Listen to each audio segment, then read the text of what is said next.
வணக்கம். செந்தணலின் பிரதான செய்திகள். விரிவான செய்திகளுக்கு முன் தலைப்புச் செய்திகள். ஜனாதிபதி அனுரகுமார திசாநாயக்க அரசாங்கத்திற்கு வாக்களித்த மக்கள் தற்போது கவலைப்படுவதாக ஐக்கிய தேசிய கட்சியின் பிரதி தலைவர் தெரிவித்துள்ளார். நாட்டின் பொருளாதாரம் வீழ்ச்சி பாதையில் சென்று கொண்டிருப்பதாக நாடாளுமன்ற உறுப்பினர் ரோஹிணி கவிரத்ன தெரிவித்துள்ளார். மேன்முறையீட்டு நீதிமன்றத்தின் தலைமை நீதிபதிக்கு எதிராக நாடாளுமன்றத்தினால் நம்பிக்கையில்லா பிரேரணை ஒன்று கொண்டுவரப்பட உள்ளது. ஐக்கிய தேசிய கட்சியின் பொதுச் செயலாளராக தலதா அத்துக்கோர்ல நேற்றைய நாள் தனது கடமைகளை பொறுப்பேற்றார். சிறையில் அடைக்கப்பட்டுள்ள கலகொட அத்தே ஞானசார தேரர் சிறைச்சாலை வைத்தியசாலையில் அனுமதிக்கப்பட்டுள்ளதாக தகவல் வெளியாகியுள்ளது. நீதிமன்ற நடவடிக்கைகளுக்கு இடையூறு ஏற்படுத்தும் வகையில் பட்டாசு கொளுத்திய இருவர் கைது செய்யப்பட்டு பிணையில் செல்ல அனுமதிக்கப்பட்டுள்ளனர். கொழும்பிலிருந்து பசறை நோக்கி பயணித்த தனியார் பேருந்து ஒன்று விபத்துக்குள்ளாகியுள்ளது. கொழும்பில் அடுக்குமாடி குடியிருப்பிலிருந்து வீழ்ந்து சிறுமியொருவர் உயிரிழந்துள்ளார். ரஷ்யாவில் கல்லூரி மாணவிகள் ஆரோக்கியமான குழந்தைகளை பெற்றால் அவர்களுக்கு 1,00,000 ரூபிள் வழங்கப்படும் என அறிவிக்கப்பட்டுள்ளது. சீனாவில் தயாரிக்கப்பட்ட ட்ரோன்களை கட்டுப்படுத்துவதற்கு அமெரிக்க வர்த்தக திணைக்களம் நடவடிக்கை எடுத்துள்ளது. தொடர்வென விரிவான செய்திகள். ஜனாதிபதி அனுரகுமார திசாநாயக்க அரசாங்கத்திற்கு வாக்களித்த மக்கள் தற்போது கவலைப்படுவதாக ஐக்கிய தேசிய கட்சியின் பிரதி தலைவர் தெரிவித்துள்ளார். ஜனாதிபதி அனுரகுமார திசாநாயக்க தலைமையிலான அரசாங்கத்திற்கு வாக்களித்த மக்கள் தற்போது கவலையில் இருப்பதாக ஐக்கிய தேசிய கட்சியின் பிரதி தலைவர் ருவன் விஜயவர்தன தெரிவித்துள்ளார். ஐக்கிய தேசிய கட்சியின் தலைமையகமான ஸ்ரீகோத்தாவில் நேற்று இடம்பெற்ற செய்தியாளர் சந்திப்பின் போதே அவர் மேற்கண்டவாறு தெரிவித்துள்ளார். மேலும் இலங்கையில் தற்போதுள்ள அரசியல் நிலைமைகளை பார்க்கும் போது தேசிய மக்கள் சக்திக்கு வாக்களித்தவர்கள் இன்று கவலையுடன் இருக்கின்றார்கள் என்றும் அவர் தெரிவித்துள்ளார். அத்துடன் அவர்களுக்கு வழங்கிய வாக்குறுதிகளை அரசாங்கம் நிறைவேற்ற தவறியிருக்கின்றது. இன்று அவர்கள் கவலைப்படுகின்றனர். தாங்கள் ஏமாற்றம் அடைந்ததாக இன்னும் சில மக்கள் வருத்தப்படுகின்றனர் எனவும் அவர் இதன்போது தெரிவித்துள்ளார். நாட்டின் பொருளாதாரம் வீழ்ச்சி பாதையில் சென்று கொண்டிருப்பதாக நாடாளுமன்ற உறுப்பினர் ரோஹிணி கவிரத்ன தெரிவித்துள்ளார். நாட்டின் பொருளாதாரம் வீழ்ச்சி பாதையில் சென்று கொண்டிருப்பதாக நாடாளுமன்ற உறுப்பினர் ரோஹிணி கவிரத்ன தெரிவித்துள்ளார். குறித்த விடயத்தை அவர் ஊடக அறிக்கையொன்றின் மூலம் தெரிவித்துள்ளார். ஊடக அறிக்கையில் தொடர்ந்தும் தெரிவிக்கப்பட்டுள்ளதாவது: இலங்கையின் பொருளாதாரம் மெதுவாக ஆனால் உறுதியாக மீண்டும் ஒரு தடவை வீழ்ச்சியை நோக்கி சென்று கொண்டிருக்கின்றது. இலங்கையின் நடைமுறை சேமிப்பு 2024 ஆண்டின் 2ஆம் காலாண்டில் $432 மில்லியன் மேலதிக நிதியை கொண்டிருந்தது. அது 3ஆம் காலாண்டில் $303 மில்லியன் $129 மில்லியன் வீழ்ச்சியடைந்துள்ளது. அரச நிர்வாகத்தின் பலவீனங்கள் மற்றும் பொருளாதார விவகாரங்களை கையாளுவதில் பிழையான அணுகுமுறைகள் காரணமாகவே இவ்வாறான வீழ்ச்சி ஏற்பட்டுள்ளது. அது மட்டுமன்றி அனுரகுமார திசாநாயக்க நாட்டின் ஜனாதிபதியாக பொறுப்பேற்ற போது இலங்கையின் அந்நிய செலாவணி கையிருப்பு $6,472 பில்லியன் இருந்தது. நவம்பர் மாதத்தில் அது $6,451 பில்லியன் $21 பில்லியன் டிசம்பரில் $6,091 $360 பில்லியன் வீழ்ச்சியுற்றுள்ளது. 3 மாத கால பகுதிக்குள் மொத்தம் $381 பில்லியன் வீழ்ச்சியுற்றுள்ளது. கடந்த அரசாங்கம் சர்வதேச நாணய நிதியம், ஆசிய அபிவிருத்தி வங்கி உள்ளிட்ட கடன் வழங்குனர்களுக்கு கொடுக்க வேண்டிய கடன் மற்றும் வட்டி தொகைகளையும் உரிய முறையில் செலுத்தியதுடன் தொடர்ச்சியாக அந்நிய செலாவணி கையிருப்பை நேர்மறை விகித வளர்ச்சியில் பேணிக் கொண்டிருந்தது. ஆனால் தேசிய மக்கள் சக்தி அரசாங்கத்தின் முதல் 100 நாட்களுக்குள்ளாகவே அந்த நிலையில் மாற்றம் ஏற்பட்டு வீழ்ச்சியை எதிர்கொண்டுள்ளது. அந்த வகையில் நாடு பொருளாதார வீழ்ச்சியை நோக்கி நகர்ந்து கொண்டிருப்பதாகவே கருத வேண்டியுள்ளது. எதிர்வரும் ஏப்ரல் மாதம் அளவில் அதன் தாக்கங்களை உணரக்கூடியதாக இருக்கும் என்றும் ரோஹிணி கவிரத்ன தொடர்ந்தும் தனது அறிக்கையில் தெரிவித்துள்ளார். மேன்முறையீட்டு நீதிமன்றத்தின் தலைமை நீதிபதிக்கு எதிராக நாடாளுமன்றத்தில் நம்பிக்கையில்லா பிரேரணை ஒன்று கொண்டுவரப்படவுள்ளது. மேன்முறையீட்டு நீதிமன்றத்தின் தலைமை நீதிபதிக்கு எதிராக நாடாளுமன்றத்தில் நம்பிக்கையில்லா பிரேரணை ஒன்று கொண்டுவரப்பட உள்ளது. மேன்முறையீட்டு நீதிமன்றத்தின் தலைமை நீதிபதியாக இருக்கும் நீதியரசர் பந்துல கருணாரத்ன குறித்த பதவிக்கு பொருத்தமற்றவர் என்றொரு பிரச்சினை எழுந்துள்ளது.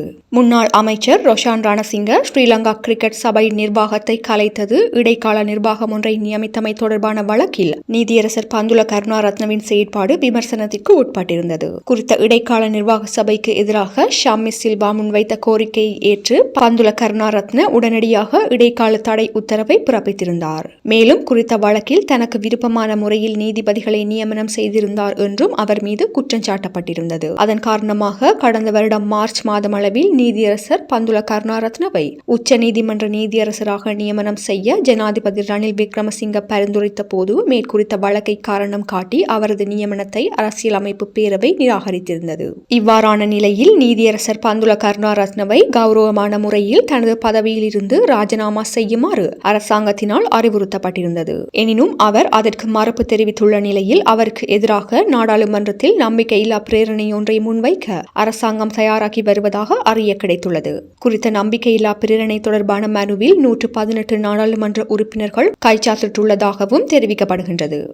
ஐக்கிய தேசிய கட்சியின் பொதுச் செயலாளராக தலதா அத்துக்கோரள நேற்றைய நாள் தனது கடமைகளை பொறுப்பேற்றார். ஐக்கிய தேசிய கட்சியின் பொதுச் செயலாளராக நியமிக்கப்பட்ட முன்னாள் நாடாளுமன்ற உறுப்பினர் சட்டத்தரணி தலதா அத்துக்கோர்ல நேற்றைய நாள் தனது கடமைகளை பொறுப்பேற்றார். குறித்த நிகழ்வு கட்சியின் தலைமையகமான சிறிகோத்தாவில் இடம்பெற்றது. ஐக்கிய தேசிய கட்சியின் பொதுச் செயலாளராக நியமிக்கப்பட்ட முதல் பெண்மணி இவர் என்பது விசேட அம்சமாகும். ஐக்கிய தேசிய கட்சியின் பிரதி தலைவர் ருவன் விஜயவர்தன, இந்த கட்சியின் தவிசாளர் வஜிர அபேவர்தன, முன்னாள் நாடாளுமன்ற உறுப்பினர் சாகல ரத்நாயக்க மற்றும் பல முன்னாள் நாடாளுமன்ற உறுப்பினர்களும் இந்த நிகழ்வில் கலந்து கொண்டனர். சிறையில் அடைக்கப்பட்டுள்ள கலகொட அத்தே ஞானசார தேரர் சிறைச்சாலை வைத்தியசாலையில் அனுமதிக்கப்பட்டுள்ளதாக தகவல் வெளியாகியுள்ளது. சிறையில் அடைக்கப்பட்டுள்ள பொதுபல சேனா அமைப்பின் பொதுச் செயலாளர் கலகொட அத்தே ஞானசார தேரர் சிறைச்சாலை வைத்தியசாலையில் அனுமதிக்கப்பட்டுள்ளதாக தகவல் வெளியாகியுள்ளது. இஸ்லாம் மதத்தை அவமதிக்கும் வகையில் கருத்து வெளியிட்டதற்காக ஞானசாரருக்கு கொழும்பு நீதவான் நீதிமன்ற உத்தரவின் பிரகாரம் 9 மாத சிறை தண்டனை விதிக்கப்பட்டு சிறையில் அடைக்கப்பட்டுள்ளார். இந்த நிலையில் அவருக்கு சுகவீனம் ஏற்பட்டிருப்பதன் காரணமாக அவர் சிறைச்சாலை வைத்தியசாலையில் அனுமதிக்கப்பட்டுள்ளதாக சிறைச்சாலைகள் திணைக்களம் அறிவித்துள்ளது.